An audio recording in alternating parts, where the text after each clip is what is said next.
ప్రియ దైవ జనాంగమా, మీ అందరికీ ప్రభు పేరట వందనాలు చెప్పుకుంటున్నాను. వాక్యాన్ని ధ్యానించుకుందాం. దానికంటే ముందుగా ఒక ఆత్మీయ గీతం పాడుకుందాం. దానికంటే ముందుగా ఒక చిన్న ప్రార్థన చేసుకుందాం. ప్రార్థన. మమ్మల్ని మిక్కిలిగా ప్రేమించిన మా గొప్ప దేవా, మీకు స్తోత్రాలు నాయనా. ఇంతవరకు మమ్మల్ని సజీవుల లెక్కలో ఉంచిన విధానం బట్టి స్తోత్రాలు చేసినాం తండ్రి. దేవా, వాక్యాన్ని ధ్యానించినట్లుగా నాతో మాతో మాట్లాడిన ప్రభా, సులువు చోట మరోపరుచుంటాను. వాతావరణ అదుపులో ఉంచుంటాం. సమస్త అందగా చీకట శక్తులు ఏసునామన గద్దిస్తున్నాం. సమస్త మీ అంశాలుగా అప్పగించుకుంటాం. ఎవరైతే ఈ ప్రోగ్రాంని చూస్తున్నారో వారిని మన కుటుంబాలు దించు ప్రభా.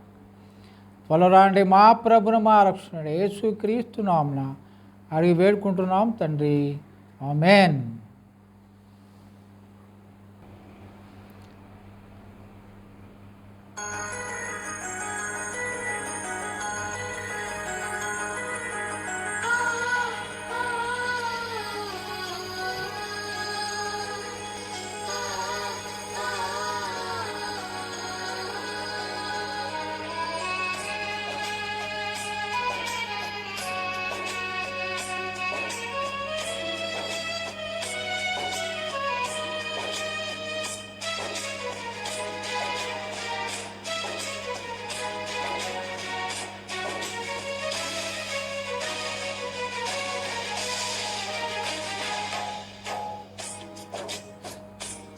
నీవుంటే నాకు చాలు యేసయ్యా, నీ వెంటే నేను ఉంటానేసయ్యా. నీవుంటే నాకు చాలు యేసయ్యా, నీ వెంటే నేను ఉంటానేసయ్యా.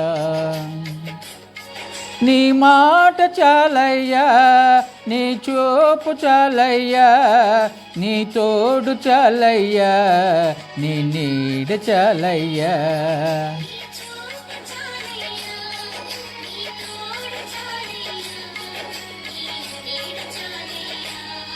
నీ ఉంటే నాకు చాలు యేసయ్యా,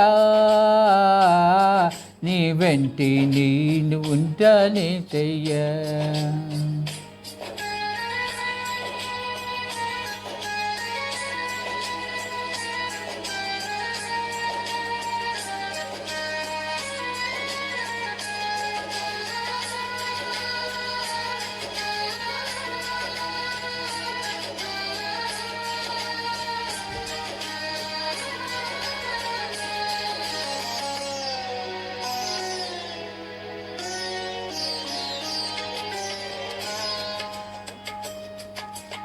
ఎన్ని బాధలున్నను,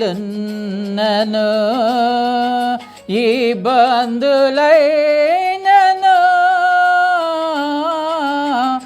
ఎంత కష్టమొచ్చిన నిష్ఠూరమైనను,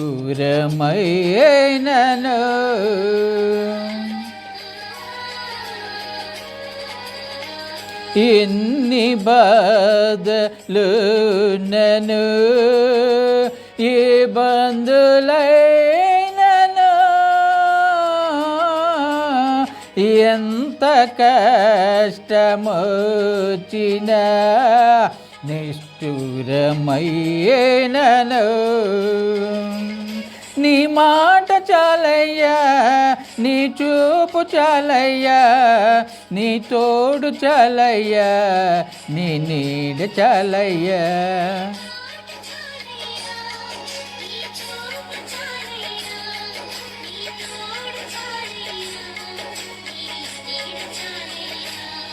నీ ఉంటే నాకు చాలు యేసయ్యా,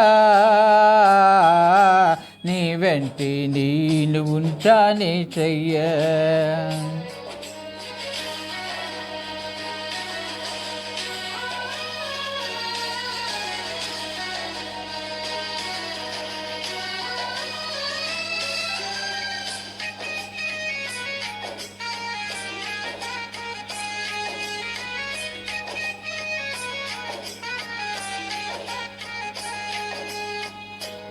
బ్రతుకున్నావా పగిలిన కడలి పాలైనను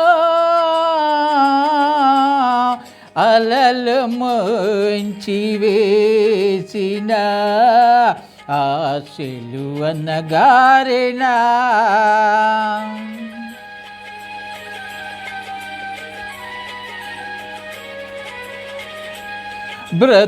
బ్రతుకున్నావా పగిలిన కడలి పాలైనను అలలు ముంచి వేసిన ఆశలు అన్నగారిన నీ మాట చాలయ్యా, నీ చూపు చాలయ్యా, నీ తోడు చాలయ్యా, నీ నీడ చాలయ్యా.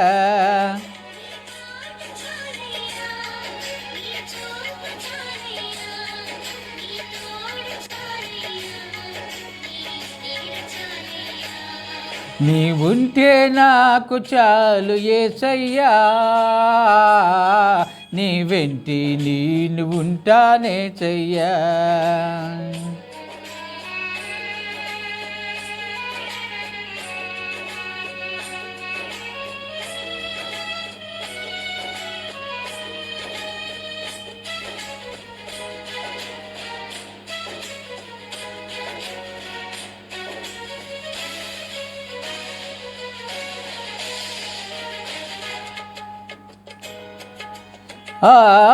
ఆస్తులన్నీ పోయినా అనాథగా మిగిలిన ఆప్తులే విడనాడినా ఆరోగ్యం క్షీణించినా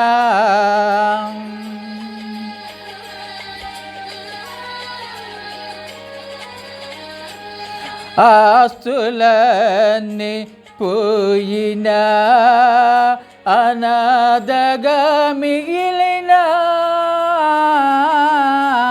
ఆప్తులే విడనాడినా ఆరోగ్యం క్షీణించినా నీ మాట చాలయ్యా, నీ చూపు చాలయ్యా, నీ తోడు చాలయ్యా, నీ నీడ చాలయ్యా.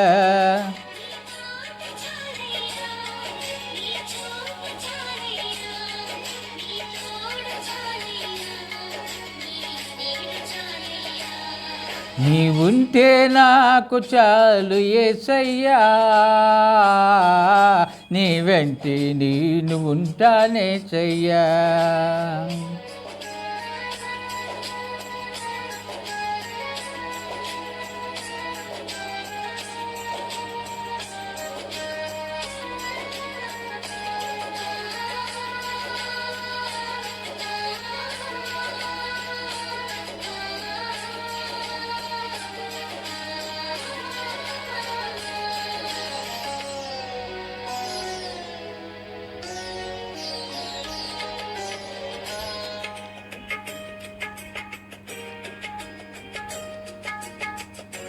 నీకు ఇలలో ఏదియు లేదు అసాధ్యమో,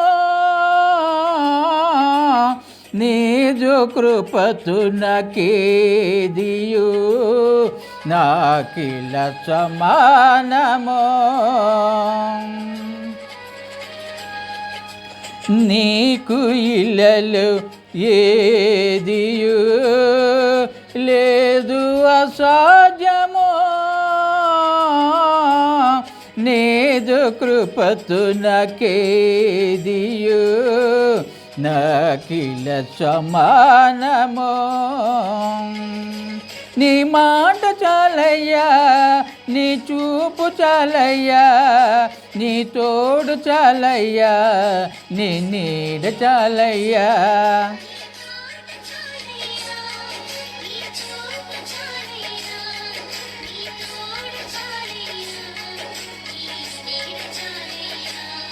నీ ఉంటే నాకు చాలు యేసయ్యా, నీ వెంటే నేను ఉంటానేసయ్యా. నీ ఉంటే నాకు చాలు యేసయ్యా,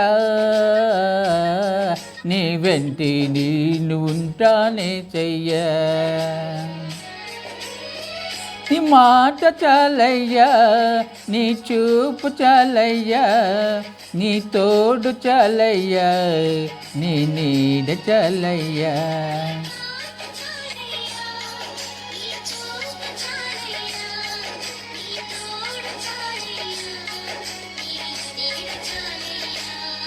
నీ ఉంటే నాకు చాలు యేసయ్యా,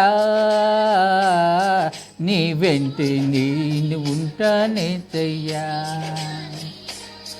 నీ ఉంటే నాకు చాలు యేసయ్యా, నీ వెంటే నేను ఉంటానేసయ్యా, నీ వెంటే నేను ఉంటానేసయ్యా.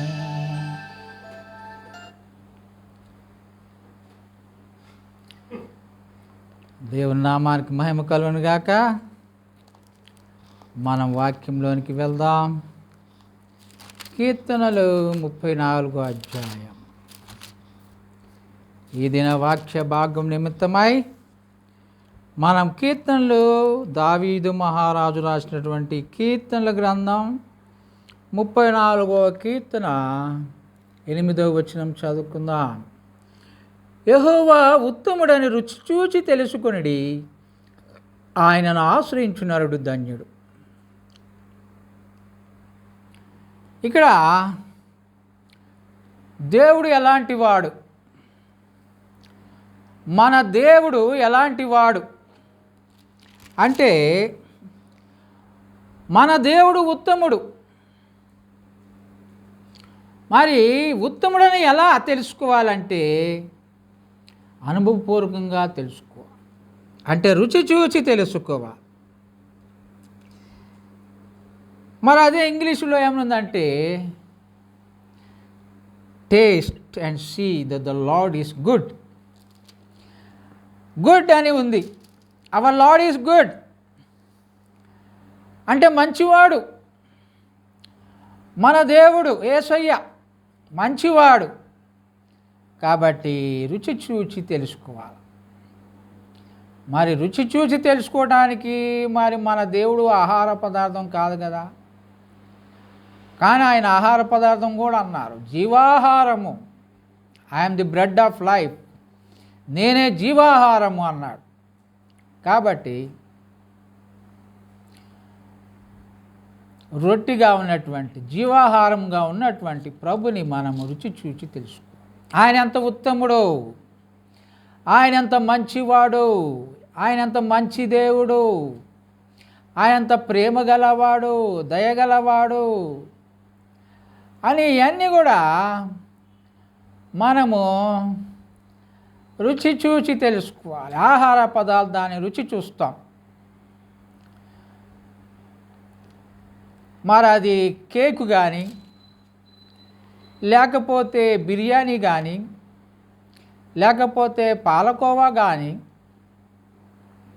ఏదైనా కానీ మనం రుచి చూచినప్పుడు ఆ రుచి బాగుంటే చాలా బాగుందండి, చాలా రుచిగా ఉంది ఈ కేకు, ఎవరు చేశారు, ఈ పాలకోవా చాలా బాగుంది, రుచిగా ఉంది, ఈ బిర్యానీ చాలా బాగుంది, రుచిగా ఉంది, ఎవరు చేశారు, ఈ మటన్ బిర్యానీ బాగుంది, ఎవరు చేశారు, మాకు కూడా చేసి పెట్టండి, మాకు తినాలనిపిస్తుంది, ఇంకా ఇంకా తినాలనిపిస్తుంది. మరి ఈ చాయ్ ఎవరు చేశారు, చాలా రుచిగా ఉంది, రంగు రుచి వాసన బాగుంది, మాకు కూడా నేర్పించండి అని అడుగుతూ ఉంటారు. అంటే వాటిల్లో వేసే పదార్థాలను బట్టి. మరి అదే మటన్ బిర్యానీ అయితే అందులో వేసే మరి అల్లం కానీ, వెల్లుల్లిపాయలు పేస్ట్ కానీ, మసాలా దినుసులు, దాల్చిన చెక్క, లవంగ, మరి ఇంకా పెద్దల్లిపాయ పేస్టు ఇవన్నీ కూడా వేసి చాలా రుచిగా చేస్తారు. అన్ని ఐటమ్స్ కలిపి, అన్ని ఐటమ్స్ ఉంటేనే అది రుచిగా ఉంటుంది. మరి మన దేవుడు కూడా రుచిగా ఉంటాడు. ఎందుకంటే ఆయనలో కూడా అనేక లక్షణాలు ఉన్నాయి. ప్రేమ, దయ, కరుణ, జాలి, మరి మన కోసం ప్రాణం పెట్టిన దేవుడు. మనం ఎవరమో తెలీదు, ఎన్నిక లేని వారం, అయోగ్యులం, అపాత్రులం, చెడిపోయిన వారం, ఎందుకు పనికిరాని వారమైనటువంటి మనందరినీ కూడా ప్రభువు ప్రేమించినాడు. ఆయన మనందరి కొరకు ప్రాణం పెట్టినాడు. కలువరి సిలువలో ఆఖరి రక్త బొట్టు వరకు మన కొరకు చిందించినాడు. చేతుల్లో కాళ్ళలో గాయాలు, తలకు ముళ్ళ కిరీటం. యేసయ్య ఎంత మంచి దేవుడు. యేసయ్యా, నా కొరకు నువ్వు ఇంత త్యాగం చేసినావయ్యా, నీ ప్రాణమే నా కొరకు అర్పించినావయ్యా, నేనేమి ఇవ్వగలను ప్రభా, నేను నీ కోసం జీవిస్తాను ప్రభా అని మనందరం కూడా మరి ఆయన్ని రుచి చూసినటువంటి మనందరం కూడా ఆయన కొరకు జీవిస్తున్నాం. ఆయన కొరకు ప్రాణం పెట్టడానికి కూడా సిద్ధంగా ఉన్నాం. ఆయన కొరకు ఏ నష్టం వచ్చినా, కష్టం వచ్చినా, నింద వచ్చినా, బాధ వచ్చినా, ఇరుకు వచ్చినా, ఇబ్బంది వచ్చినా ప్రభు ఉత్తముడు, ఆయన్ని మేము వదిలిపెట్టాం. మరి చాలామంది హైందవ సోదరులు సోదరీమణులు చెప్తూ ఉంటారు, అయ్యా మాకు ఎన్నో కష్టాలు వస్తున్నాయి ప్రభు నమ్ముకున్న తర్వాత, మరి మీరు ప్రభుని వదిలిపెడతారా అంటే మేము వదిలిపెట్టాం. మా ప్రభు గొప్ప దేవుడు. ఆయన మాకు పరలోక రాజ్యం ఇచ్చినాడు, నరకాన్ని నుంచి తప్పించినాడు. కష్టాలన్నీ కూడా కొంతకాలం, మాకు ఎన్ని కష్టాలు వచ్చినా, బాధలు వచ్చినా, ఇరుకులు వచ్చినా మేము యేసుని వదిలిపెట్టాం. ఎందుకంటే ఆయన ఉత్తముడని వారు రుచి చూచి తెలుసుకున్నారు. మరి పరిశుద్ధ గ్రంథంలో చాలామంది దేవుడు ఉత్తముడని రుచి చూసి తెలుసుకున్నారు. నలుగురు, ఒక ముగ్గురిని మనం చూసుకుందాం. ఆదికాండము 12వ అధ్యాయం. ఆదికాండము 12వ అధ్యాయం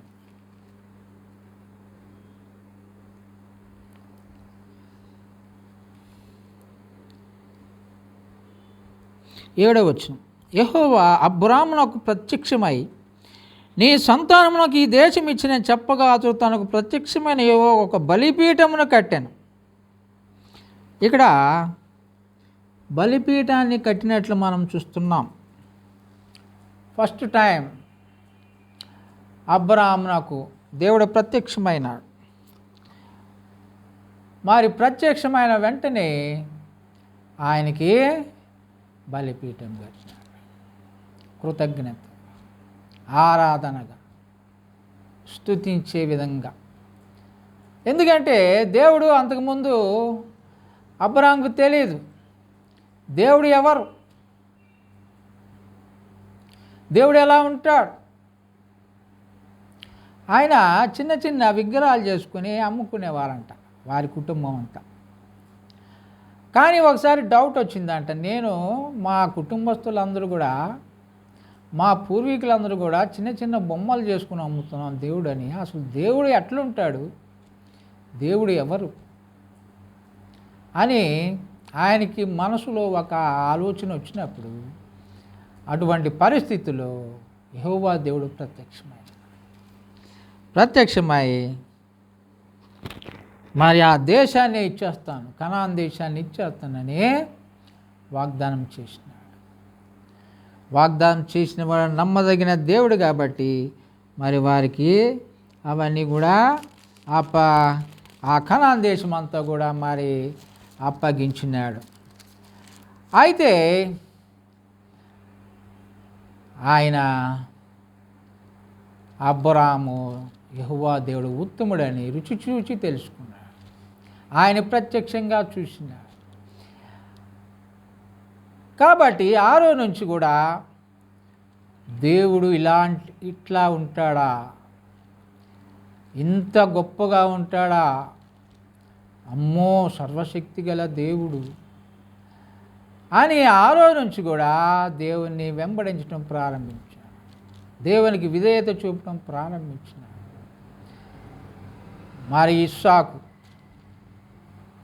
నీ బలిగా అడిగినప్పుడు కూడా వెంటనే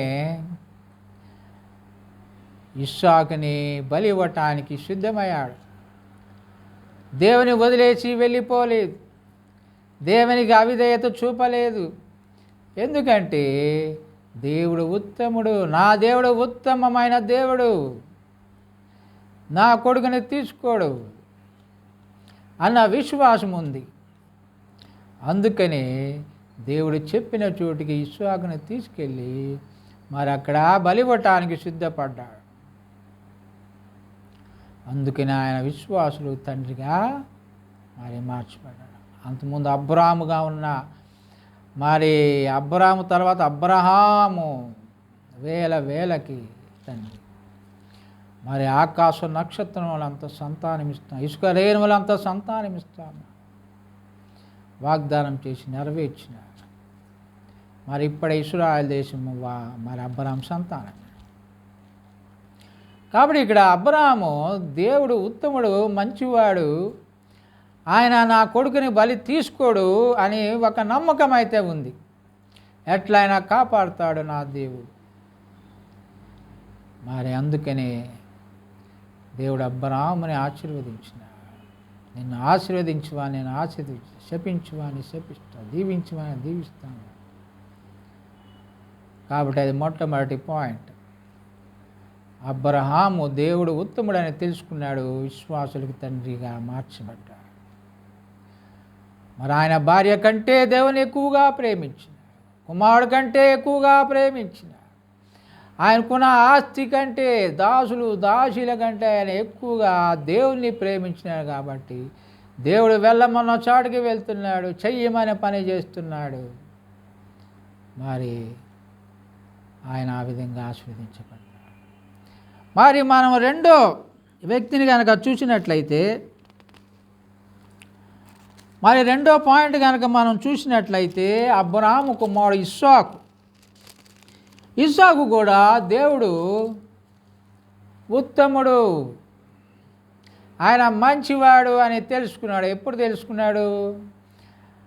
ఆయన బలిచ్చేటప్పుడు తండ్రి అయిన అబ్రహాంకి ప్రత్యక్షమై, అబ్రహామా నీకు ఒక్కగానున్న కుమారుని నువ్వు బలి ఇవ్వద్దు, నేనంటే నీకెంత ప్రేమో నాకు అర్థమైంది అని దేవుడు అబ్రహాంతో మాట్లాడేటప్పుడు విన్నాడు ఇస్సాకు. అప్పుడు ఆ బలిపీఠం మీద ఉన్నాడు, కళ్ళు మూసుకున్నాడు, కళ్ళు మూసేసిండు అబ్రహాం, కత్తి తీసిండు. మరి అంతకుముందు నుంచే భక్తిగా పెరిగిండు ఇస్సాకు. మరి అబ్రహాము ఆ సృష్టి గురించి చెప్తూ ఉండేవాడు, నోవా కథ చెప్తూ ఉండేవాడు, జలప్రలయం గురించి చెప్తూ ఉండేవాడు. ఇవన్నీ గురించి కూడా, వీటన్నిటి గురించి ఒక ఐడియా అనేది అబ్రహాంకు వచ్చినప్పుడు అవన్నీ కూడా మరి ఇస్సాకు కూడా చెప్పినాడు. కాబట్టి ఇస్సాకు కూడా భక్తిగా పెరిగినాడు, తల్లిదండ్రులకు విధేయతగా ఉన్నాడు. అందుకనే తండ్రి కట్టెలు ఉన్నాయి, నిప్పు ఉంది, మరి గొర్రెపిల్లేది బలికి? పాపం అప్పుడు దాకా ఎంతో మదన పడ్డాడు. బలిద్దామని బయలుదేరినాం తండ్రి కొడుకులు దాసులు అందరం. కానీ నాకు ఒక డౌటు, గొర్రెపిల్ల లేకుండా ఎట్లా బయలుదేరుతున్నాం మనం? అడగాల వద్దా అని చివరికి గుండె దిటవు చేసుకొని, నాయనా నిప్పుంది, కట్టెలున్నాయి, నువ్వేం బలిస్తా అంటున్నావు? ఎవరిని బలిస్తావు? గొర్రెపిల్లేది బలివ్వటానికి? నాయన దేవుడే చూసుకుంటాడు. అప్పుడే అర్థమైంది ఇస్సాకి, మరీ చిన్నపిల్లోడేం కాదు, 17 సంవత్సరాలు ఉంటాయి. అంత వయసులో కూడా తండ్రికి విధేయత చూపిస్తున్నాడు. అర్థమైంది, అదే నన్నే బలి ఇవ్వటానికి తీసుకెళ్తున్నాడు. సరే బలివనే, చచ్చిపోతా నేను.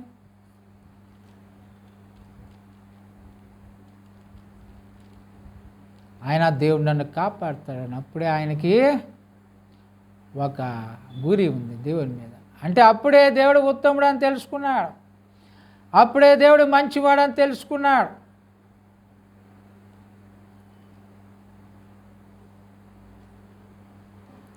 అప్పుడే ఆయన దేవుని గురించి ధ్యానించటం తెలుసు, ఆయనకి ప్రార్థించటం, ఇవన్నీ స్తుతించటం ఇస్సాకు చేస్తూనే ఉన్నాడు. అందుకని ఇక్కడ మనం చూసినట్లయితే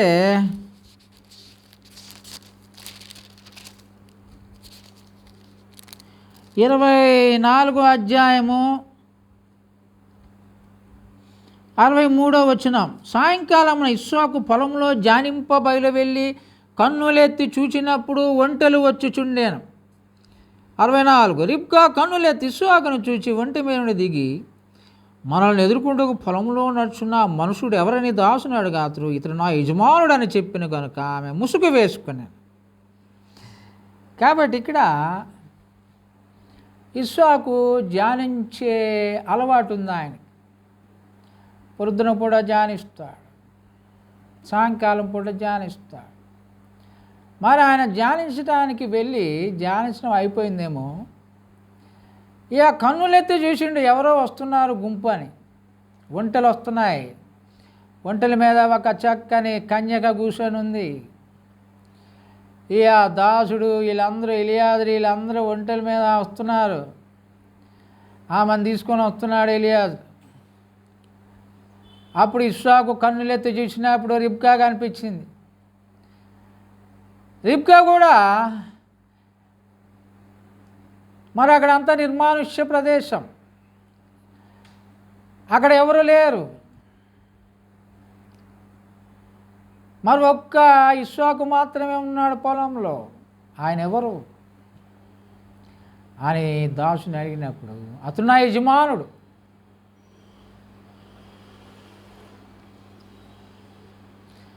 నీకు కాబోయే భర్త అని చెప్పలే, నా యజమానుడు అని చెప్పింది.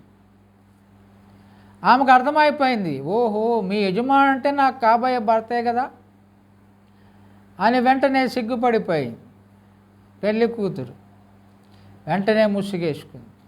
మరి ఇవాళ రేపు ఎవరు ఆడపిల్లలు ఎవరు ముసుగేసుకోవట్లేదు, స్త్రీలు. మరి వారు బోధించేటప్పుడు కూడా ముసుగేసుకోవటం లేదు. ఆ ముసుగేసుకోవటం, మరి ముసుగేసుకోపోవటం ఒక ఫ్యాషన్ అయిపోయింది. మరి స్త్రీలు ముసుగేసుకోవాలని వాక్యం సెలవిస్తుంది. అంటే దేవుని సన్నిధిలో ఉన్నాడు ముసుగేసుకోవాలి, మరి భర్త ముందు కూడా ముసుగేసుకోవాలి. మరి ఆ రోజుల్లో అంత భక్తిగా ఉండేవాళ్ళు భర్తలు ఏడాలి. ఈ రోజుల్లో మరి అసలు ఏమి లేదు, మరి సిగ్గుపడటాలు కూడా ఉండట్లేదు. మరి అసలు అన్నీ పెళ్ళికి ముందే ప్రేమ అని, మరి ఎక్కువ ప్రేమ వివాహాలే జరుగుతున్నాయి, మరి విడాకులు కూడా ఎక్కువగానే జరుగుతున్నాయి. మరి వివాహాలు కూడా ఆలస్యం అవుతున్నాయి, చాలా వయసు మీద పడిపోతుంది, వివాహాలు కావటలా. ఎందుకంటే తల్లిదండ్రులని మరి కుదిర్చిన వివాహాలు చేసుకోవట్లా. నాకు వద్దు వాడు నాకు నచ్చలేదు, వాడికి ముక్కు బాగలేదు, వాడికి చదువు లేదు, వాడికి ఉద్యోగం లేదు అని మరి అన్నీ సాకులు చెప్పి 28, 29, 30, 31 మరి ఈ రకంగా ఆలస్యం అనేది చేస్తున్నారు. మరి ఇక్కడ ఇస్సాకు ఇగో దేవుడు ప్రత్యక్షమయ్యా, నీ తండ్రి అయిన అబ్రాహాము దేవుడును నేను అని ఇస్సాకుతో.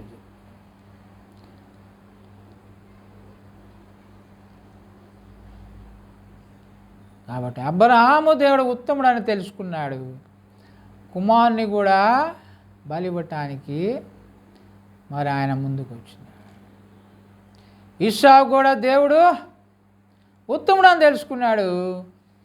పెళ్లి కూతుర్ని సంపాదించుకున్నాడు, ఒక భార్యని సంపాదించుకున్నాడు. అబ్రాహాము కుమారుని సంపాదించుకున్నాడు, ఇస్సాకు భార్యని సంపాదించుకున్నాడు. యెహోవా ఉత్తముడని తెలుసుకున్నాడు. మరి ఇంకొక ఆయన ఎవరో చూద్దాం.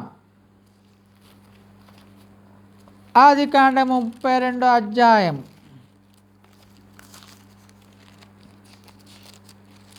ఆదికాండము 32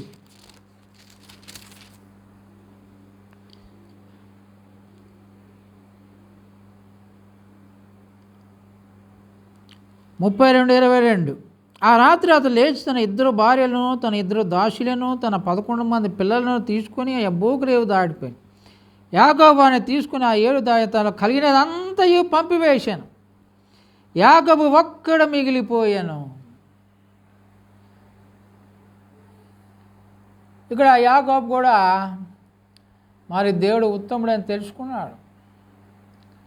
మరి ఎన్ని అబద్ధాలు ఆడినా, ఎంత మోసం చేసినా, మరి ఆయన అక్కడ బేతేలు దగ్గర నూనె పోసి మరి అక్కడ ఇది దేవుని మందిరం అంత కళ వచ్చినప్పుడు మరి నిచ్చెన ఆకాశం పైన నిచ్చెన ఉంది, దూతలు ఎక్కుతూ దిగుతున్నారు.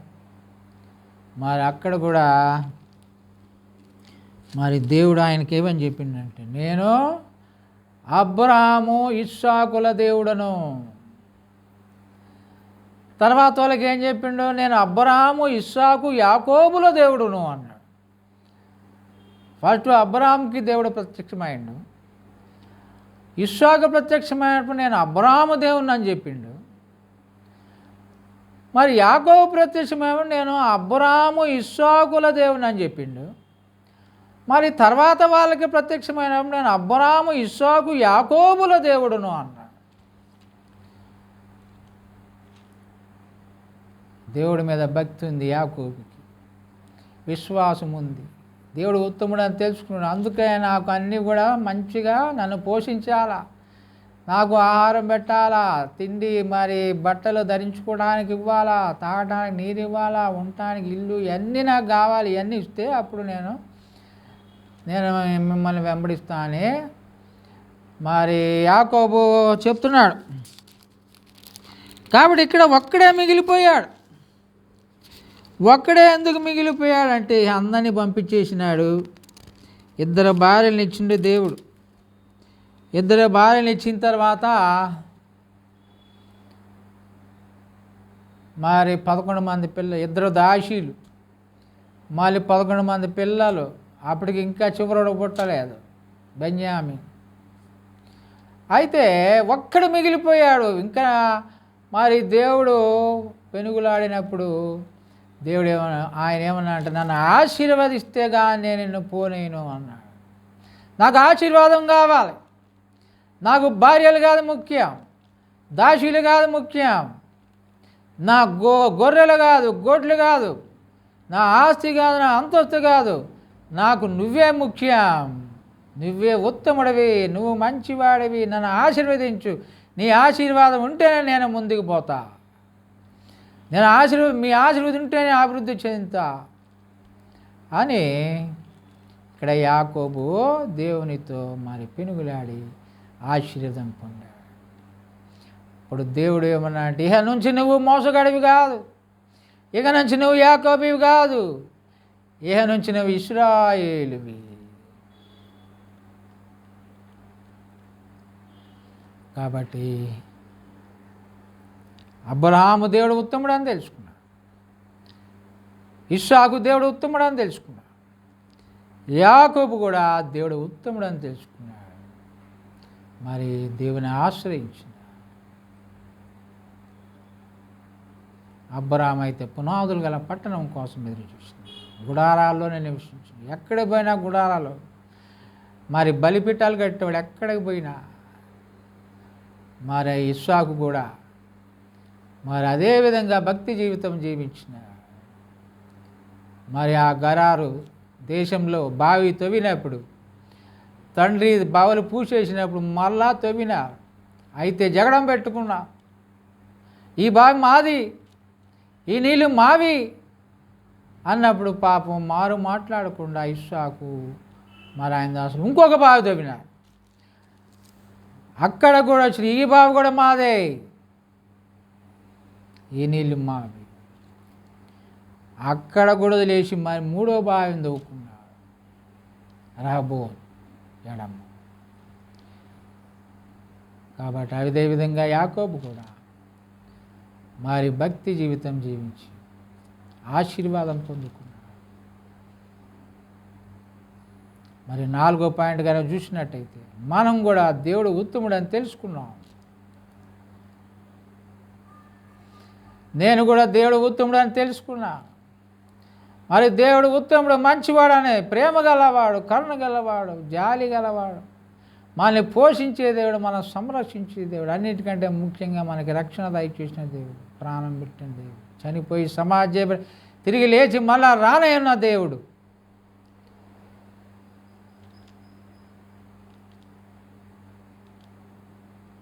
మరి ఇంకెవ్వరు కూడా ఉత్తములు లేరు. మనుషులు ఎవరు ఉత్తములు కాదు. మన బంధువులు ఎవరు ఉత్తములు కాదు, స్నేహితులు ఎవరు ఉత్తములు కారు. ఓన్లీ యేసయ్య. యేసయ్య మాత్రమే ఉత్తముడు. ఆయన మనకి ఆహారం ఇచ్చేది, మనకి సమస్తాన్ని అనుగ్రహించే దేవుడు.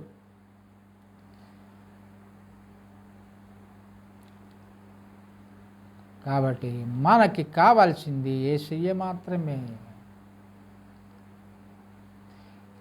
యేసయ్యా నీకు స్తోత్రమయ్యా, యేసయ్యా నీకు వందనాలయ్యా, నీ అంత మంచి దేవుడు ఎవరు లేరు, మాకు నువ్వు మంచి దేవుడుగా ఉన్నందుకు నీకు స్తోత్రమయ్యా అని మనం ప్రభుకి వందనాలు చెప్పుకొని ఆయనకి కృతజ్ఞతగా మన జీవితాలు జీవిస్తూ ఉత్తమంగా ఉన్నటువంటి ఈ దేవుని అందరికీ పరిచయం చేయాలి.